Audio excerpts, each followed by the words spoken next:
Bonjour, je m'appelle Faye Mamadou. Je suis en master 2 électronique, énergie électrique et automatique, parcours mécatronique à l'ESIN de Reims. J'ai fait un parcours en licence physique à Sorbonne Université. Après cela, je suis venu à Reims pour faire ma licence en électronique, énergie électrique, automatique ici à l'ESIN.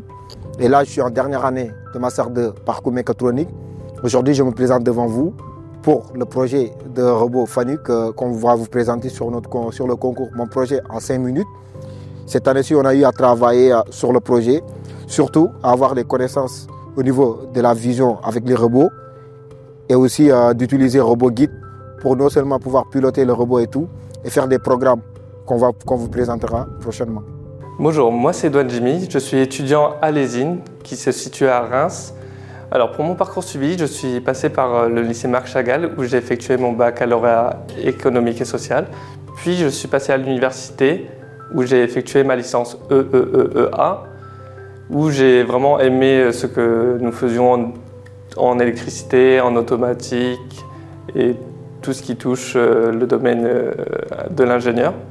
Du coup, je suis passé par un master EEEA en spécialité mécatronique où j'ai pu découvrir tout ce qui touche la robotique, notamment le robot FANUC et d'autres robots comme les robots ABB.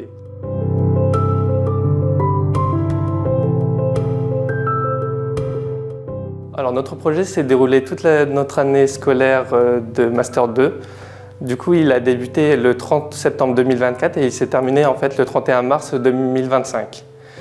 Alors dans ce projet, c'est un projet qui alterné en 2 semaines, c'est-à-dire que nous avons alterné 2 semaines de cours et 2 semaines de projet à chaque mois.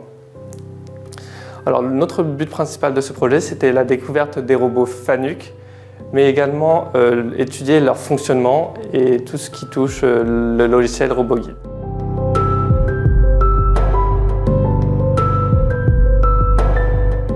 En fait, pour commencer, on a voulu refaire un exercice. Il s'agit de dessiner un robot.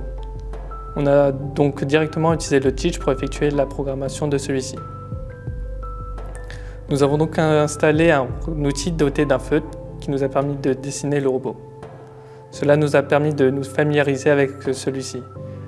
On a pu comprendre en fait comment fonctionnait le robot, ses mouvements, ses limites, que ce soit sa vitesse ou bien son enveloppe qui est sa limite maximale qu'il puisse atteindre.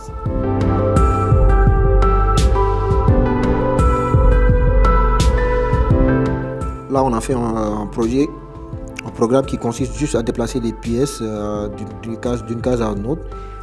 Et pour le faire, on n'a pas utilisé la caméra, mais on a utilisé les positions de chaque case et de chaque pièce. Et pour cela, on était sur une marge de 2 mm, donc on devait vraiment avoir des coordonnées exactes de chaque pièce et chaque case pour le déplacement. Et donc le programme consiste à déplacer toutes les pièces de la partie gauche à la partie droite, et de les reprendre à la partie droite pour les ramener à la partie gauche, comme vous le voyez sur cette vidéo.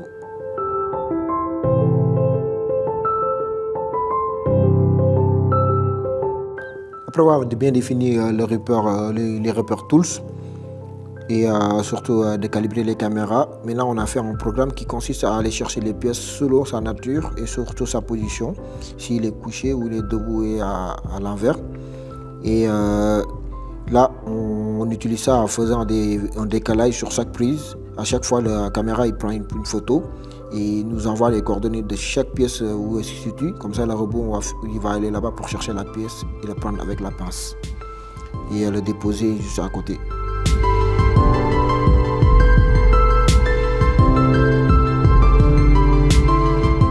En fait, dans cette partie, nous avons créé à l'aide du logiciel RobotGuide une cellule de travail qui effectue un pick and place.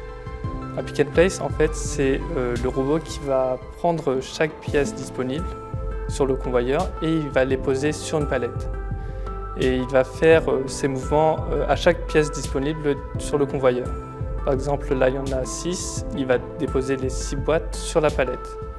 Et c'est à l'aide de ce programme en fait, que nous avons créé le manuel qui nous a permis de faire découvrir à un stagiaire la robotique qui a effectué son stage au sein de notre école.